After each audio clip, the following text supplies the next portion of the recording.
Hello and welcome to What Do You Say Anime, a podcast devoted to providing you with anime discussions, reviews, and random hijinks. Episodes contain spoilers and possible shit takes on shows you love, so listener discretion is advised.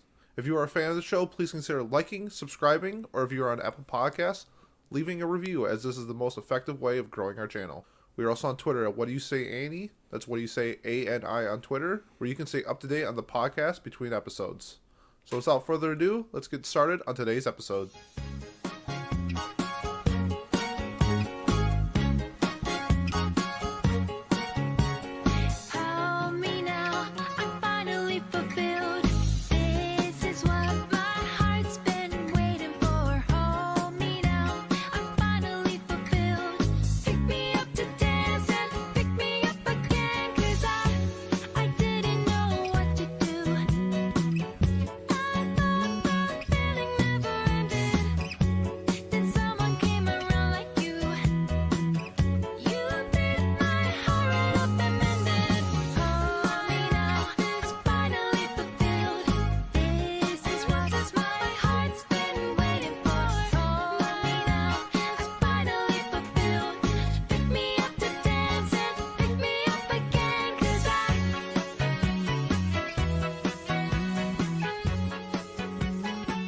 Hello everybody and welcome to What Do You Say Anime. I'm your host Peter, and on today's episode we will be discussing the upcoming absolute stacked of a season that is the spring 2020 anime lineup. Joining me in the discussion as always is my partner in crime, the fatal otaku himself, Adam.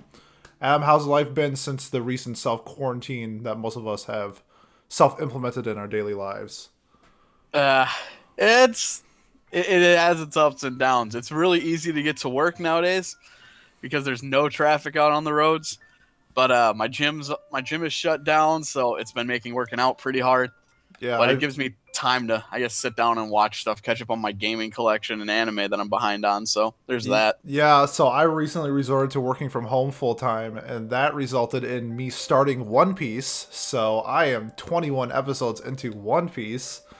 That's interesting as well, but like you said before, my gym is also closed, so I resorted to running outside, which I hate. So this has been a nice change of pace in some aspects because I'm getting my endurance up a little bit more, which I'm happy for, but I'm really missing my stationary bike at the gym. Absolutely. Plus, it gives, like, normally I use the stationary bike. I can, like, watch something on it. I can't do that when I'm out running outside. And it's still not quite warm enough that I am comfortable running. It's always like a strong breeze blowing in my face and I'm freezing, and I have to wear like long sweatpants and long johns in order to like stay warm. So it's like still not quite warm enough to be convenient to be outside. Yeah, I ran the other day and I was running with gloves on, so I was like, this is not really what I want to be doing right now, but when life hands you lemons, you gotta make lemonade sometimes, and unfortunately that lemonade is pretty bitter right now, but you know what, we'll get through it. We've done it before as humans, so...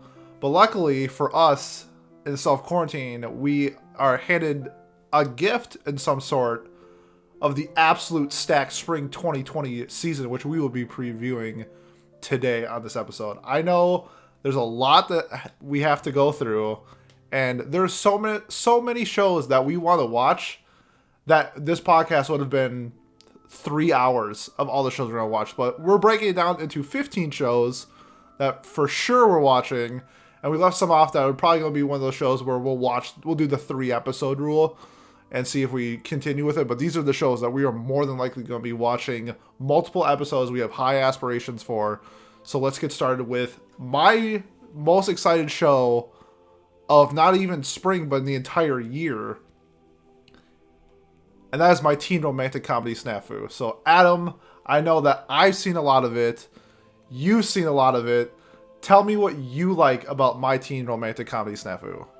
Hachiman is probably my favorite part. I love his nihilist and like narcissistic personality that he has. He's constantly he's stuck up, but also like is constantly putting himself in a position to like be the bad guy in every situation. And I kind of like, to an extent, like him for that. Like he doesn't need to be like the hero that you normally get in shows like in shows in general. but at the same time, like, you feel bad for him because you can't see the positive in anything. And he actually does have good qualities, even though he's like doesn't like to show him or give himself credit for him.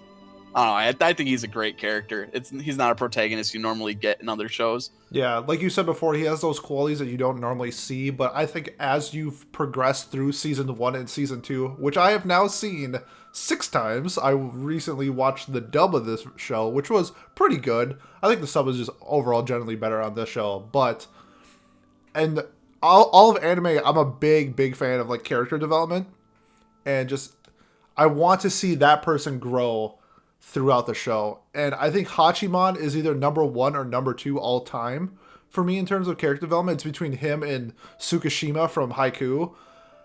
That I just love how he's grown as a person, where he, in like the beginning of like season 1, if you haven't seen this show already, you need to get on it right now, but he is more of like the quiet type, but he is normally looking out for the betterment of other people. Even if he thinks that he is a nuisance to other people, he will get out of the way of other people.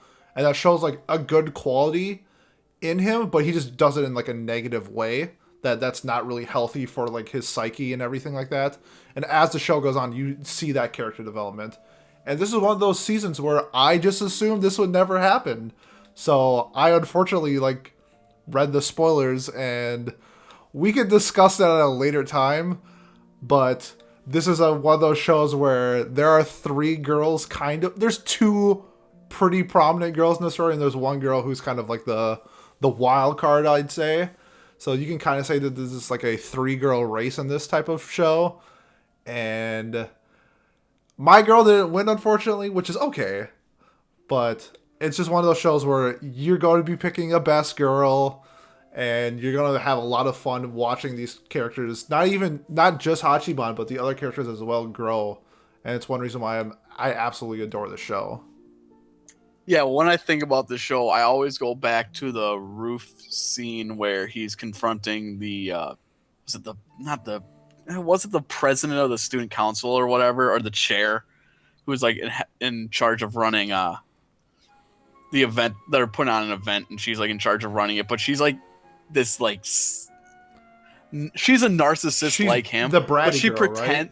Yeah, the brat. Yeah. I forget her name. It starts with an S, but she's a narcissist like him, is constantly wanting people to like pamper her, and she's always trying to play the victim and have people like comfort her and tell her how much they need her and stuff like that. And he just straight up tells her how it is and like calls her out for it, but knows that everyone's going to take her side because nobody likes him for the most part at this point. But I don't know, he like throws himself under the bus, and it's like I love that scene just because it gives you you see him like trying to help out another friend of his in that scene, but by making himself out to be the bad guy and like trying to give her a slap of reality, but it doesn't get through. And so like sometimes there are people that just you're never going to get through to. But I don't know, I love that scene. I'd recommend watching this show if you haven't seen it that's yet. One reason why like I love the show is because not a lot of times when you like teen high school romances, it's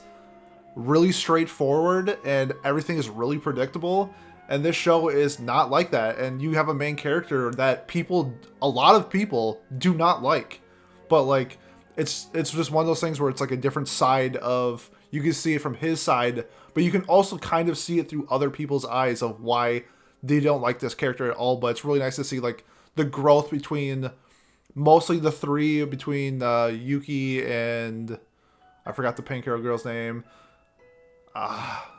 What, you know what I mean? But like the group aspect of like high school and drama, and like not everything is perfect and pretty. Sometimes there's like real shit going on, and this is just one of those shows where I like to see the character development and like the actual realness of like high school drama and romance. And it's literally one of my favorite shows I've seen, and there's a reason why I've watched it 6 times. Yeah, I'm gonna have to re-binge it because I've only seen it the one time back when the first 2 seasons came out. I watched them, and I have it on my shelf here, so maybe in quarantine I'll catch it back up tonight. Maybe I have enough time to watch it at least.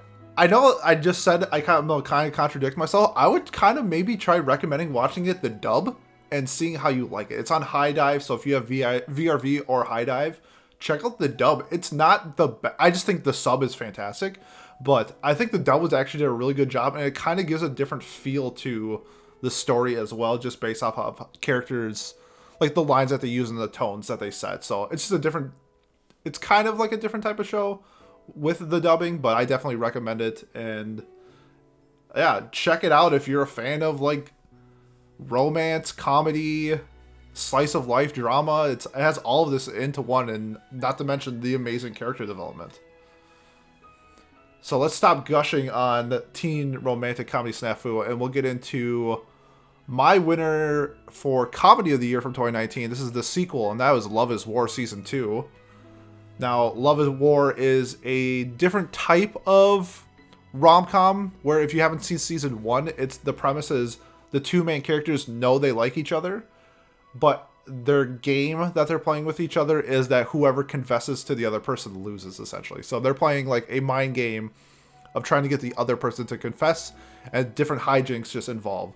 It involves two amazing female characters in Chika and Kaguya. Chika is my winner for Best Girl of 2019, and the comedy in it is pinpoint amazing.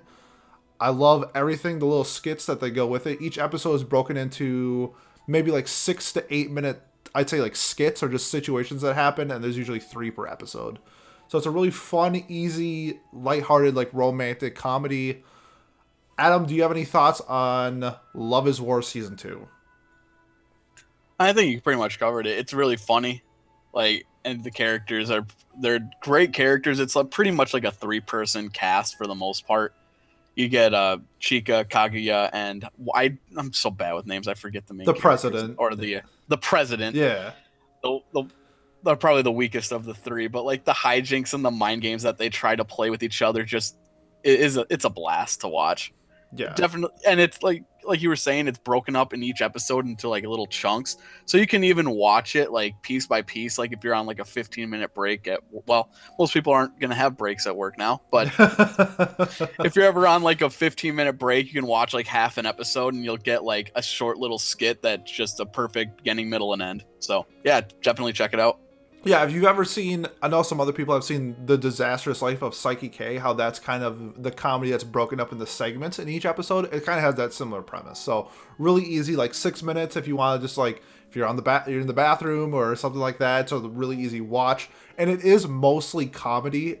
It is technically like a rom-com. I'd say it's a comedy that has the premise of like romance, but this is mostly just a fun, lighthearted comedy show with amazing characters, and you definitely will laugh a lot and have a great time with Love is War. All right, moving into Sword Art Online War of the Underworld's second part. So this is taking place after the War of the Underworld has begun. The Human Alliance is fighting against the Goblin, or the I'm trying to remember what they are, the Dark Alliance or whatever. Basically everybody that isn't human, the elves and all that stuff. Kirito's still in his coma. Asuna, Lifa, and Sinon have entered the underworld under the goddess accounts and have some insane powers. While that's going on, the Dark Alliance has basically released access to the server to the entire world, getting everybody from the U.S. basically the time, because of the time zones, the U.S. People are awake right now. They gave them all access to the server, and they're all playing against the humans. So they're logging into accounts, fighting for the dark side. And Lisbeth is rounding out the remaining Japanese players that are still awake and trying to convince them to convert their accounts over to Underworld so that they can go and basically fight and try to get Kirito and Alice out of there before the whole world gets shut down and nuked. So you have a big war scene going on. It should be really, really interesting. If you're a fan of Sword Art Online, you're probably caught up. You probably don't need me to convince you to watch it. And if you're not a fan, probably not going to watch it anyway. So Big True. Question for you. Will this end the Alicization arc? Yes, this is from what I am aware, the last part of the Alicization arc. So by the end of this, they're going to be out of the Underworld game. Okay, so do you know if there's any other SAOs planned after this core, or is this like the end of, like, say for instance, like SAO season 2, where like it's done and then now we're moving on to like SAO, I guess it would be Alicization. Yeah, it's so there is more to the manga afterwards. I don't know how much, or sorry, I shouldn't say manga, light novel. There's more to the light novel afterwards that does take place like after these events, but I don't know how much of it there is to actually make more of an anime. So for the most part, this would be the end of what we will see for the anime for at least the foreseeable future. If I'm wrong about that, so I'm sure someone can post in the comments, but I don't think there's enough content to start another season yet. Got it. Right on. Well, I'm looking forward to bashing on people who like this again. So, you know how me and Adam feel on SAO. So, I'm looking forward to just seeing people's reactions and then me, being the hater. It still is really beautiful. Like the visuals of this, these last seasons have been pretty freaking amazing. I'll take your word for it. Actually, you did show me a fight, and I actually thought I did say like that wasn't not that bad. So, I'll give you props on the animation for sure. Next up, we have the 5th season of Food Wars. I cannot believe that they are making this. Not gonna lie, this is probably going to be a hate watch for me because I thought season 4 was pretty shit compared to the other seasons. I don't really know the premise of it. I'm assuming they're gonna run into a new rival and then cook stuff. So if you like Food Wars, you're gonna watch it. If you don't like Food Wars, you're not gonna watch it. I'm gonna hate watch it just because I'm already this far. There's no reason for me not to. Adam, did you ever watch season 4? I never watched season 4. It was something I still want to do just because I'm already 3 seasons in at this point. I might as well finish it, but I'm not in any rush to go out there and watch it yet. I'll probably just try to get it done before this next season ends and try to get caught up by the time everything's all wrapped up. Yeah, I don't think this is concluding with because the manga is finished, and I don't think season 5 ends with where the manga ended. So I didn't think we were going to get a season 5, so it's possible we get a season 6 to wrap up the manga in the anime version, but we'll see. I mean, right now anime is so crazy with shows getting sequels and stuff like that. So to say that it won't get a season 6 is, I don't know. If this was a few years ago, I'd say there's no way, but at this point, I'd say there's probably like a 50-50 chance they actually conclude the anime from what the manga had portrayed. And from what I hear from a lot of people, they would like the anime to change how the manga ended, because a lot of people were pissed on how the manga ended. All right, next up on the docket is Tower of God. So this is based on, if I remember right, a Korean light novel. It's a webtoon. Okay, so it's a manhwa, so essentially Korean manga that was translated into a webtoon, and it's part of the webtoon Crunchyroll partnership that they made. Yeah, all right. So what Peter just said. So it has its roots are it's a Korean manga though, and it's about a boy named Bam from, if I'm reading that right, Bam or Bam, who lives underneath a tower his entire life, and one of the days the tower opens up and he's able to start adventuring and going through the tower to try to reach the top and essentially escape and find his friend. I believe it's Rachel. Yep. And from what I've heard, this is a really good series that people have been talking about. So because of the hype that it got from people that have read it, they're saying that's going to be really good. I'm taking their word on it. I'm going to jump into it. Do you know much? Have you read any of Tower of God? Or read a little bit, just to get like a idea of how big of a deal this is. This is essentially when Bleach got adapted into an anime. Tower of God is considered one of the big 3 of manhwa or Korean manga. So Tower of God is one. No Bleacy, I believe it's pronounced, which is also getting made into an anime that's also part of the Webtoons and Crunchyroll deal, which is coming out later, I think later in 2020. That's also part of the big 3. And then the last one is called Solo Leveling, which is the highest rated manhwa of all time. And when Solo Leveling gets an adaptation, the internet is going to explode. Adam, I'm sorry I'm about to say this. Think of SAO, but it's really good. That's what solo leveling is about. So when solo leveling gets an adaptation, it's gonna be huge. But Tower of God is essentially, so there's the Naruto, the One Piece, and Bleach for the big three. This is the Bleach of the big three for the Korean. Solo leveling is the One Piece, and then what's the big three? Dragon Ball? I don't know. I screwed it up, but you know what I mean. So, yeah, the big three. You were right the first time. It was Bleach, Naruto, and One Piece. Dragon Ball Z was kind of like the ancestor, and then you have like, if you try to talk about the big four, you throw in Fairy Tail or something like that in there. But yeah. Okay, so for us Americans or whatever English-speaking anime watchers, this is the Bleach of manhwa. So it's a big deal that this is becoming an anime. So I hope everybody watches Tower of God. I think a lot of people are going to be drawn into it. It's kind of that borderline between shonen and seinen, where it's a little bit more adult, but it's not as bloody as seinen. So it's not going to be like Vinland Saga, but it's not going to be like Dragon Ball Z. It's going to be like it's in between. So I think it's going to draw a lot of attention from a lot of people just based off of the premise and like the style it goes with. All right, next up we have I think this is an isekai, but yeah. My Life as a Villainess, All Routes Lead to Doom. That's just the condensed version of this light novel because the title is like 47 words and I'm not going to do all of it. This one is one of the newer ones. The premise is an 8-year-old girl is the only daughter of a duke living her life peacefully and without incident until she hits her head on a rock and then remembers that she is not actually the duke's daughter. She used to be an otaku who died on her way to school after spending the previous night playing Fortune Lover, her favorite otome game. After noticing that her current surroundings seem oddly familiar, she is shocked to discover that she has been reincarnated into a world as a fortune lover as the Villainess. So she gets transmitted into her favorite game as the bad chick. It kind of has like the feeling of a reverse harem. It is like a rom-com fantasy romance type of style. It looks amazing. The artwork looks absolutely incredible.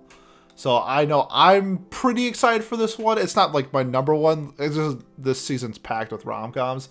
But the visuals look unbelievable. I'm definitely checking out. Adam, do you have any thoughts on My Life as a Villainess, All Routes Lead to Doom?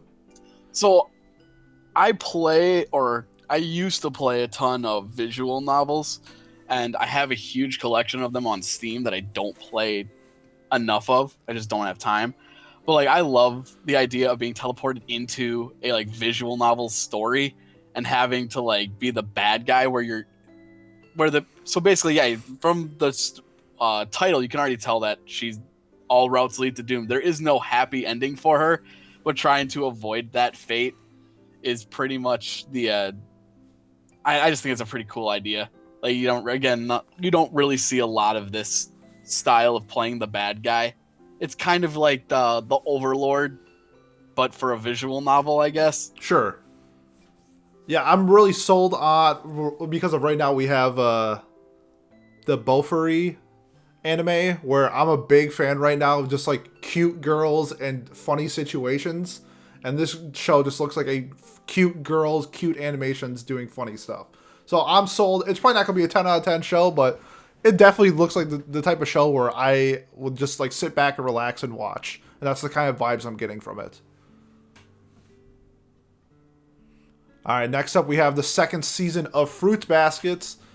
Absolutely love Fruits Basket. It won my Slice of Life Anime of the Year for 2019. The Soma clan and Toru Honda are back together again and probably just doing random hijinks. The story is based off of the family of the Soma clan, where if they are hugged by a girl, they turn into a animal of the zodiac, and just hijinks just ensue. It's mostly like slice of life drama. I think in the second season, I never saw the original Fruits Basket. I'll put this out, so I don't know what happens. But I'm assuming it has romance in its title, or in the genre. So I think we're gonna start leaning more towards Toru having romantic feelings towards like the two main Soma dudes that she lives with. So really interested to see how this second season of Fruits Basket turns out. I know you watched the original Fruits Basket. I don't know if you want to shine a light on anything or if you plan on watching the second season. Adam. Oh no, we lost Adam. Okay, so I'm just doing the podcast myself. 1 second here.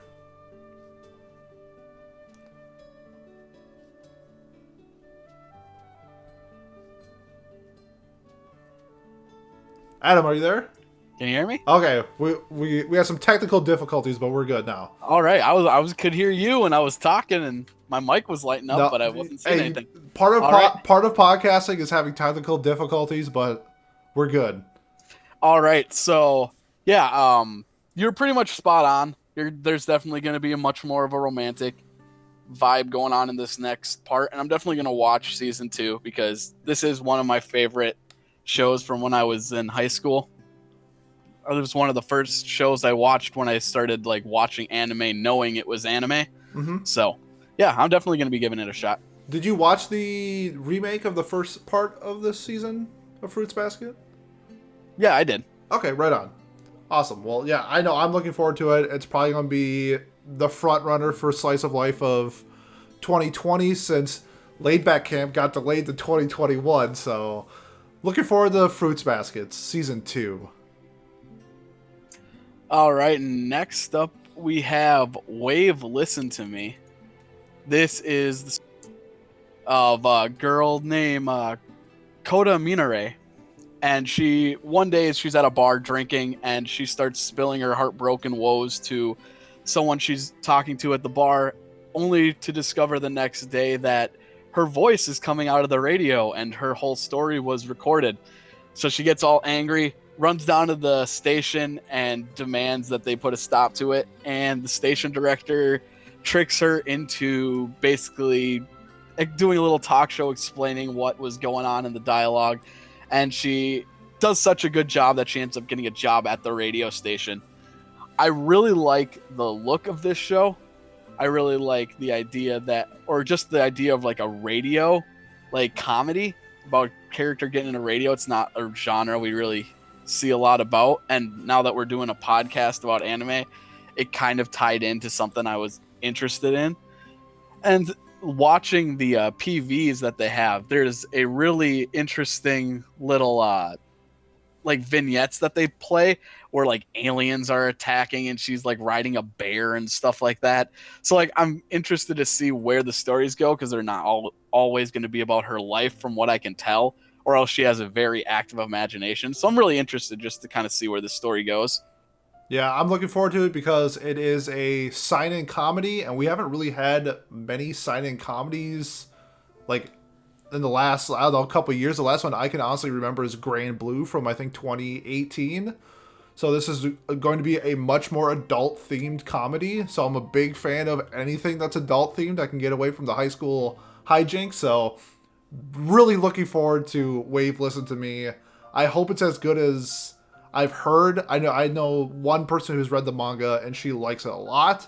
So this is one of the shows that I have a lot of hype for, and I really hope it reflects like our age group more than just like the typical high school like shonen stuff. So this is just hopefully just a way to get away from what we're normally used to, type of thing. Yeah, I think you make a really good point there. Like there isn't a lot of shows that are about like people in their like middle ages, like between the like late 20s to like late 20s into their 30s, where you just get like real life situations. I mean, we have Love is Hard for Otaku, which I really liked, about like so good older people dating and older romance, and I think we need more comedies and stuff that come from that demographic. I'm just gonna throw this out there since you said it. Love is Hard for an Otaku. The manga is incredible. I am not a manga reader. That manga is unbelievable. I like it more than the anime, which is insanely hard for me to say. So if you've seen Love is Hard for an Otaku, please read the manga. I know this is just a side rant. Yeah, so definitely check that out if you are interested in that type of comedy. Next, we're moving into BNA, and this is a Studio Trigger original set in the 21st century with humanoid animals and humans that are living together. One day, Michiru, a high school student, turns into a Tanuki person and ends up having to live in the animal city, Anima City, where she meets a wolf man named Shiro Ogami, and then she has to investigate why she became an animal and gets mixed up into a series of crazy events. So this is like a supernatural like fantasy, I guess would be the best way to put it, with like cute animal people. I really like the design of this. Studio Trigger does amazing work. Is there anything you really want to say about it? Well, it's Trigger, so I'm watching it no matter what. I think this is their first show since SSSS Gridman, if I'm not mistaken, because they did Promare last year, which was the movie. So Trigger normally does like one thing a year, it seems like. So this is their 2020 thing. They randomly released the first 6 episodes yesterday. But unfortunately, it's in Netflix Japan jail. So if you want to torrent it or something, this first 6 episodes are available. This is one of those shows where I am going to go out of my way to find a stream of some sort to watch it. Don't come after me, FBI, please, because I love most things Trigger does. I'm just a fan of. Their art style is so unique. Their stories are crazy because they did like Kill la Kill, they did Promare, they did, I mean, off the top of my head, Gurren Lagann. Gurren Lagann, which is one of my top like 7 shows of all time. So they have so many cool things. Yeah, the show's called BNA, or Brand New Animal. We had like a running joke because she has a basketball, and if you switch the letters around, it's NBA. So I don't know how basketball is involved in this, but if there's anything basketball related in anime, you know I'm watching it. So I'll definitely be checking out BNA when I might honestly check it out tonight. We'll see if it's available on some streaming sites that people know of. Yeah, I'm not sure. I think if you did like a I don't know, you could probably just like spoof your IP and make it look like you're from Japan and get on Netflix that way. The issue with that is, I know some people have said otherwise, but I tried doing that with Carolyn Tuesday, and they didn't have English subtitles. So I might try it for BNA, but I have my sources. I'll just put it that way. Yeah, otherwise it begins regular broadcasting on April 9th. So if you're gonna have to hold out, April 9th is the date. That April BNA 9th in Japan. Out. It's in Netflix Japan jail. So okay. So it's going to be available for us in the States on normal Netflix in July. And so like the reason why they do that is because they want to. Netflix is like getting into the anime game a lot more, and so they're doing the dub. Netflix is doing the dub. They did it for what just came out, Beastars. So they waited for the dub to be finished with Beastars before releasing it on US Netflix. So that's why we get this delay, which I think is just so dumb. Like, I don't know why you just can't release it and then release the dub later on with what everybody else does, unless it's a simul dub. I don't know.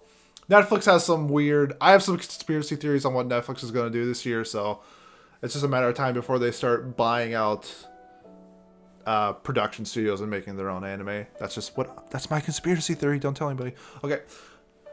Next one we're moving on to is, if I can pronounce this right, Gleipnir.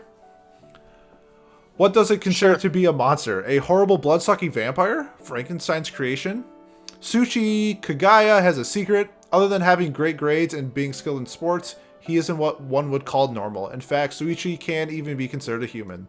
On one fateful morning, he woke up as a monster with brute strength and abnormally strong sense of smell, with big fluffy paws and the depression and self-hate that comes with losing one's humanity.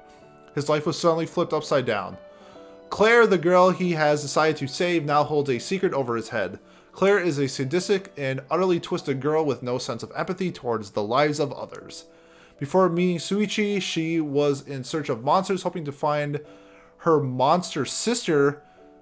Despite becoming a monster, Suichi continues to hold on to his human morals, but how long can one last in an insufferable way of living? So this is a action mystery supernatural sign-in. So it's gonna have those adult themed. I'm assuming it kind of looks like Gothic. I don't know if there's gonna be like gore or a lot of blood in this type of thing, but it definitely kind of has this like Madoka Magica type of like Gothic style to me. I'm checking it out just because I know one person who read the manga and loved it, but I know the manga isn't super well received, so this one's probably going to be pretty hit and miss for a lot of people. I have no idea what it's streaming on. I have literally no idea of the story other than the synopsis. So I don't know if you're planning on checking out this one or not, but to me, this is probably one of these ones where I'm like on the fence about. Yeah, I'm planning on at least giving it a shot. There's a ton going on, but I like from what the synopsis has told us, I like the setup for it, but it could definitely be something I end up dropping. I'm not too sure on. Yeah, so tune in. We'll see how. I mean, if you follow us on Twitter, I usually tweet about every show I watch. So I'll pick this one up and we'll see how this one goes. But this is one of those ones where I'm pretty iffy about. Speaking of shows that we're iffy about, The Eighth Son, Are You Kidding Me, is the next one that I will be watching. This, most likely from the synopsis, is going to be a show that is going to be very hit and miss for people. But it's a isekai about a 25-year-old who's working at some firm company who ends up dying or ends up waking up one day in a 6-year-old's body. The 6-year-old that he wakes up inside is the son of a aristocrat that is very poor. So essentially a noble family, very poor, and he has the power of magic, and he can use that. He's trying to use that magic to bring prosperity to his family, but like he lives in a harsh world where that might not go as well as he was hoping. It's a pretty generic isekai setup from the sounds of it. I'm willing to give it a shot. I like to try out all of these shows when they come out, and only about half of them ever stick to the point I watch all the way through. Yeah, this one just seems like another wise man grandchild isekai cheat magician type of thing where I'm getting those type of vibes from. It's I bet there's a harem in this one type of thing where I'm certain there is. Yeah, I think there's like 5 chicks on the front cover, so yeah, it's like this one's you know what, I might watch it just so I can like like every year now that we're doing like the worst anime of the year, I think I might just watch this to see if it'll be that type of show.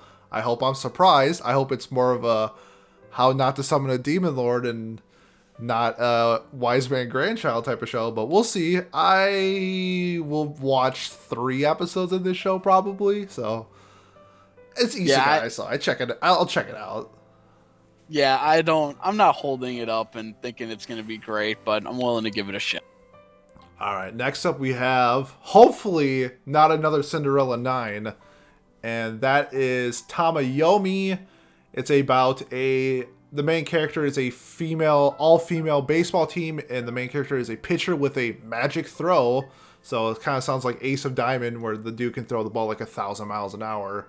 And nobody can catch this magic throw except when she gets into high school and her long-lost childhood friend is a catcher and she can catch it. So it's probably just going to be hopefully a good sports drama with girls baseball. I just really hope it's not Cinderella 9, which was a awful fucking show. And I hope they just actually represent women in sports. But just from previous experience, I have my doubts. Adam, do you have any thoughts, or are you planning on watching this one? Oh, I'm absolutely going to watch it. I love sports anime. And I watched all of Cinderella 9, and like you, I was very disappointed with it by the end. I felt the biggest issue with that was that they took the whole idol theme and idea and tried to mix it with sports, and they just didn't do justice to either side. So I hope they just kind of don't do that with this one and just focus more on the sports side of things. Just make this like Ace of the Diamond, but with females or something. Just really focus on making them good, well-written characters and not just like idol tropes.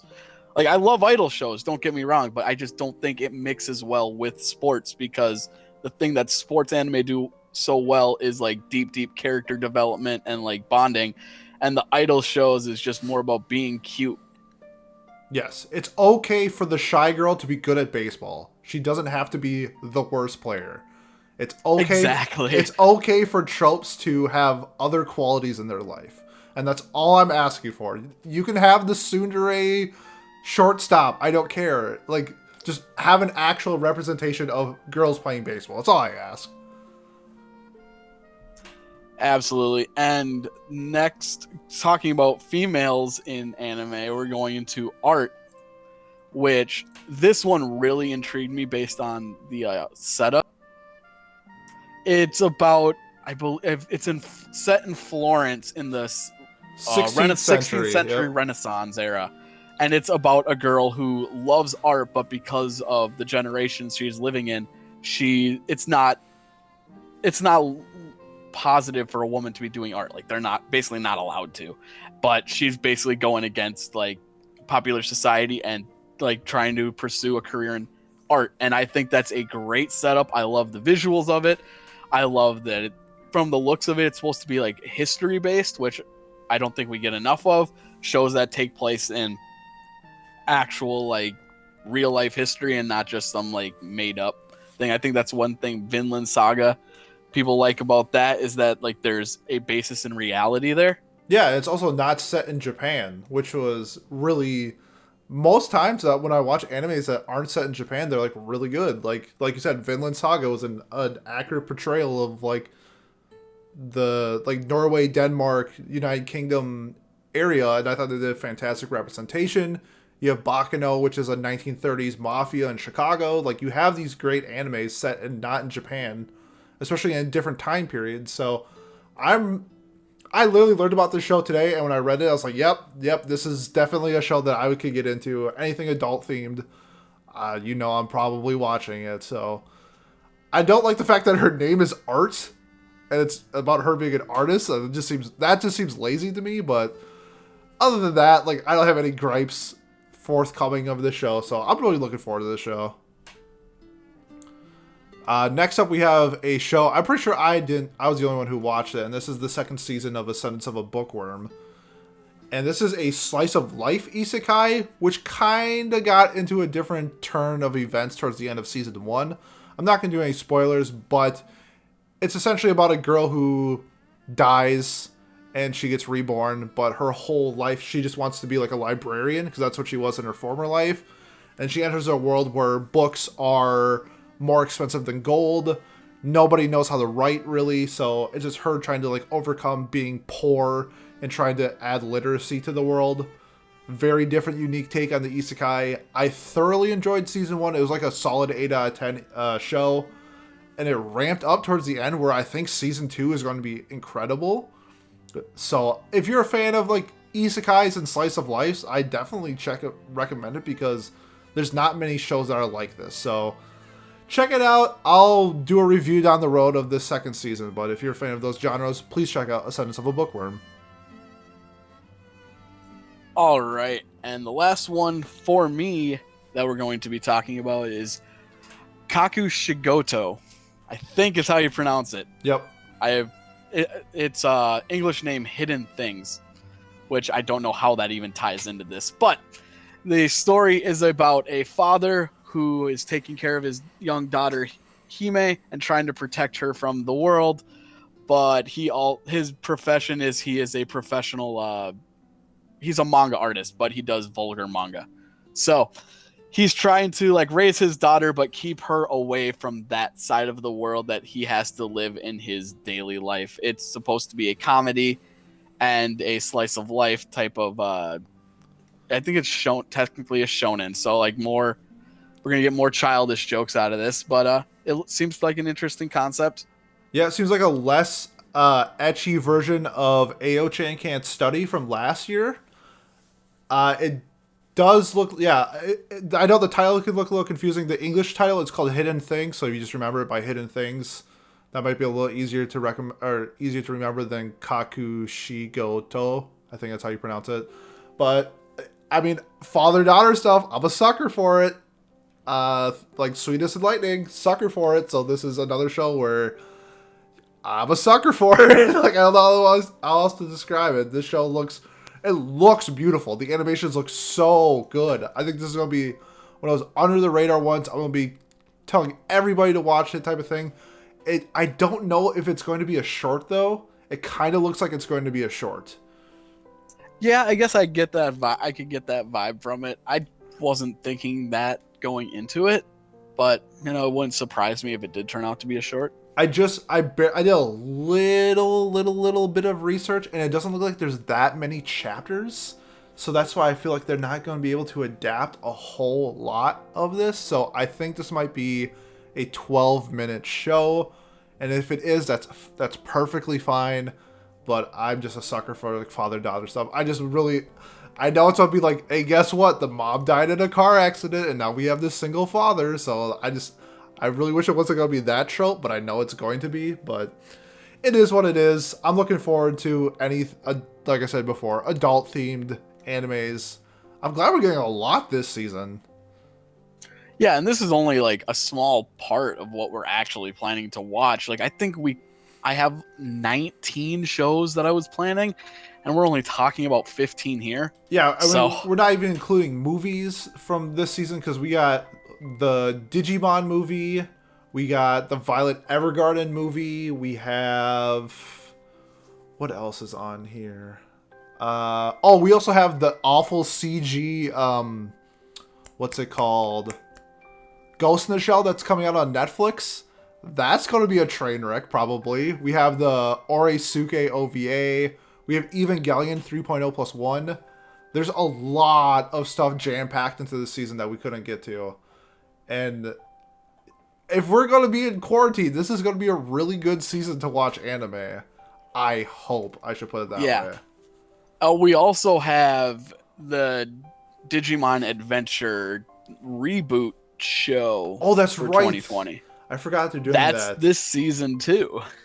This season is jam-packed with so much stuff. If you're looking for something specific, it's probably coming out this season. And I didn't even get to like No Guns Life second season, which I watched. We have another adult drama romance called Yesterday that's coming out as well. So there's so much you can look forward to. If you didn't see anything on this list and you want to take a look at like what's coming out this season, like I definitely check out going to like my anime list and looking at the seasonal lineup and seeing if any of the shows line up for what you're looking for, because you're going to be surprised with how much is coming out this season that we didn't get to. Yeah, like just to name a couple of them, there's the couple like isekai, or not necessarily isekai, but those like adventure shows like Princess Connect Redive, President's Time to Battle. There's another like slice of life called Diary of Our Days at Breakwater. Shiraneko Project Zero Chronicle. Like there's a lot of stuff on my list that I need to, like, maybe I'll just post a full list on like Twitter or something. Yeah, there's so much, which is great because this season sucks, and I can't wait to review it in our next episode. Yeah, this season has been it's been something. I think this might be like the second worst season for me since we started the show. It's number one for me in terms of dropped shows, and there's always gonna be good shows every season. So don't worry. This one has the most good show out of the two seasons that I'm thinking of. The other one I had almost no shows that I was like, oh yes, I'm really really glad I watched this. There were a couple like but there is at least one show this season that I'm like, I absolutely love. And we'll talk about that later. Yes, that's in 2 weeks that we will be having our review. And I also would like to announce that the next Anime Jeopardy will be coming up. I believe I have all of the podcasts set up for that, and that will be in about a month. So look forward to seeing more anime podcast, Duel Out Anime Jeopardy, and the Anime Ramblin' Boys Tropical Robot will be back to defend his title. But thanks again, as always, for listening. If you are listening to us on YouTube, if you'd like, we would appreciate like a thumbs up or subscribing. iTunes, same way. If you subscribe and leave a review, that's a great way for us. Otherwise, Spotify and other ways of listening to us We just greatly appreciate you reaching out and listening to us. We're also on Twitter at What Do You Say Annie? That's What Do You Say ANI on Twitter. Adam, do you have any last words before we head out for the night? I just hope everyone's staying safe out there. Make sure, washing your hands, staying clean, just don't get sick. And if you do, try not to spread it around to other people. We got to be safe and protect our communities out there. Absolutely. Stay inside, watch anime, support your local anime podcast. And without further ado, we will be seeing you next time.